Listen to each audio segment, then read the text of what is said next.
My channel, and today we are going to do the most dreaded chapter, that is Nelson Mandela A Long Walk to Freedom. Okay, so this entire chapter is divided into pointers. ठीक है, so सबसे पहले आपको ये करना है that you keep the textbook in front of you, then only you start listening to the chapter to this video. Okay, so first thing is, as the story starts, see, the chapter begins with Nelson Mandela recalling the historic day. Okay, so he's talking about what all was happening there. क्या क्या हो रहा था, physically क्या हो रहा था, उनके मन में क्या चल रहा था. Lesson starts with that. ठीक है, Mandela took the oath as the first black president of South Africa, marking the end of apartheid. And how the leaders from all around the world, they gathered there, and they were also a part of the celebration. ठीक है, तो ये celebration सिर्फ एक ऐसा नहीं था कि अच्छा समवन हैज़ बिकम प्रेसिडेंट. ये एक्चुअली सेलिब्रेशन था of a mark of like victory over evil kind of a thing. ये अब तक जो गलत होता चला रहा था उसके ऊपर ये विक्ट्री है. Okay, that is the first thing. When you read the book, you'll also see कैसे jet planes वगैरह उड़ रहे हैं and other stuff. So all the other additional details are also given. If you get a question, you describe what all was happening, explain the scene, the vivid description of that particular day. Then you have to add those points. Okay.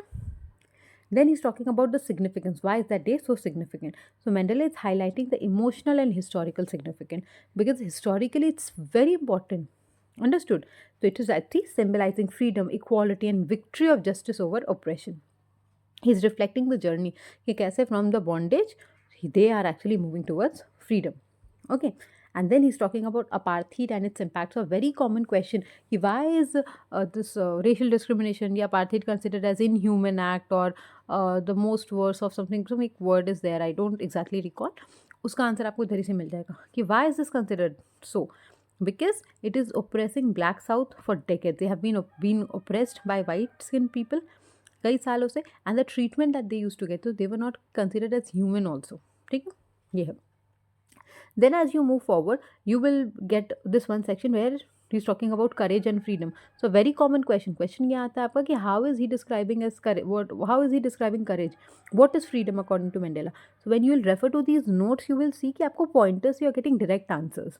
ठीक है, we'll see PYQs also and you'll realize कि अच्छा सब कुछ इधर से ही आ जा रहा है आपका. ठीक है, सो आपको ऐसा लगता होगा कि इट्स वेरी डिफिकल्ट. सबसे अच्छी बात है about this chapter is that you can relate a lot of things from Indian history because we too have been colonised by white skin, right. तो पॉइंट्स कॉमन ही है आपका. Okay, now what is courage according to him. इनका कहना है कि डर हर किसी को लगता है. दैट माउंटेन ड्यू कैट, डर हर किसी को लगता है, गला हर किसी का सूखता है, बट डर के आगे जीत है. तो he is saying the same thing, ये याद रखोगे. तो what is courage according to him? Mountain due.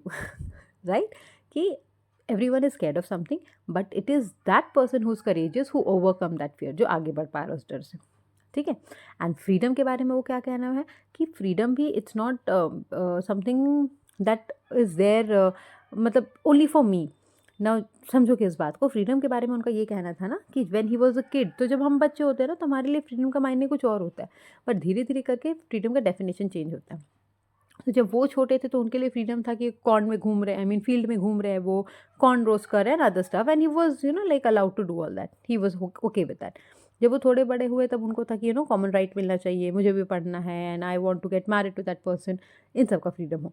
But later on in his life he realize कि नहीं, बस मेरे खुद का freedom is not important. If my brother next to me is not free, then I am also not free. That is something जो हर किसी को मिले. ओके, देन लेसन उसको क्या मिल रहा है स्ट्रगल से, that he is acknowledging role of both white and black in dismantling apartheid and building a democratic nation. Now ये समझोगे, both of them, white and black, both of them they are like the sufferers. कैसे sufferer है, एक बहुत common question होता है कि कैसे both oppressor and oppress they need to be liberated, liberate करना, फ्री करना. अभी जब मेरे मन में किसी के लिए नेगेटिव फीलिंग है तो हम जकड़े हुए हैं, I am full of hatred towards that person, I am full with all the negative emotions. तो जब हम लिबरेट होंगे ना, when I will be free of that, then even I will feel happy. तो दूसरा है कि जो ऑप्रेस हो रहा है, जिसके ऊपर जुल्म हो रहा है, वो तो बेचारा परेशान है ही. बट जब हम जुल्म कर रहे हैं किसी के ऊपर, तो why am I doing it? Because of the all the negativity that is there in me. Okay, then he is paying tribute to all the freedom fighters कि ये जो जीत हासिल हुई, it's not his work alone. तो ये कई सालों से होता चला आ रहा है. ऐसा नहीं था कि गांधी जी आ गए and all of a sudden we got freedom. No, it was continuous fight, छोटे छोटे फाइट हर तरफ हो रहे थे. तो एक बड़ा एम्पायर एक बार में नहीं ख़त्म होता है, थोड़े थोड़ा करके ख़त्म किया जाता है. from every nook and corner. So he is also paying tribute to all the previous freedom fighters. Okay, see, he is stressing that freedom is not an individual achievement but a collective journey. Then twin obligation, again very common. दो obligations मतलब duty होता है, तो दो duty होता है हमारे, एक सोसाइटी की तरफ, एक फैमिली की तरफ. अब जैसे take for example your father, he goes to office, but घर में वापस आने के बाद ही spends with time with family, he has duty towards family and other stuff. Same as with your mother. ठीक है, if she's a working woman, she goes out and then she comes back and she has to take care of the family. But इनका कहना है कि living in that country, they were not allowed to follow that. अब जैसे कि जब ये अपनी कंट्री के लिए लड़ने लगे तो he was put to jail for 30 years तक के लिए उनका जो फैमिली लाइफ था वो ख़त्म हो चुका था. You take example countries like Afghanistan या तालिबान. ओके, तो girls are not allowed to study, तो उनका क्या हो रहा है, उनका बस फैमिली वाला ऑब्लिगेशन रह गया, सोसाइटी की तरफ देयर इज नो ऑब्लिगेशन. ठीक है. Then he's talking about courage and role of oppressor and oppressed. So he's believing that courage is not the absence of fear but the triumph over it. See, this we already discussed. So conclusion क्या, Mandela's speech emphasized reconciliation, unity and forgiveness. He dreamt of a nation where people of all races live together in harmony. His leadership marked the beginning of a new era. ठीक है. Theme क्या क्या देखोगे तुम, इतना कुछ समझने के बाद बहुत कॉमन चीज़ें आ रही हैं. क्या है, स्ट्रगल है लाइफ में, करेज के ऊपर बात है, फ्रीडम के ऊपर बात है, तो कुछ बहुत ज़्यादा डिफ़िकल्ट नहीं है. It is the basic thing which is like it's like a cassette that they are playing.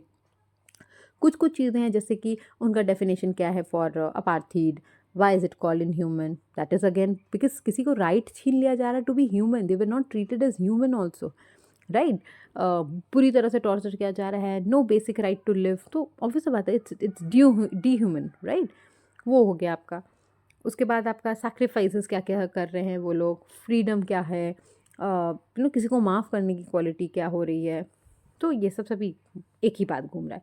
Now when you look at the PYQs you will see कि everything that was there in the notes it's already there. ठीक है. Significance क्या है, we start off with that. How does he define courage. Okay, what did the installation of first democratic signifies, again significance of the day.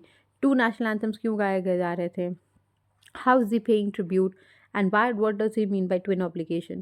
5 से 6 से describe the inauguration. So first 2 points आपको explain कर लेना है. मेंडेलर्स view क्या है freedom पे, how did it change. Remember I told you, जब वो बच्चे थे तब वो क्या सोचते थे फ्रीडम के बारे में, जब वो थोड़े बड़े हुए and then finally when he got adult.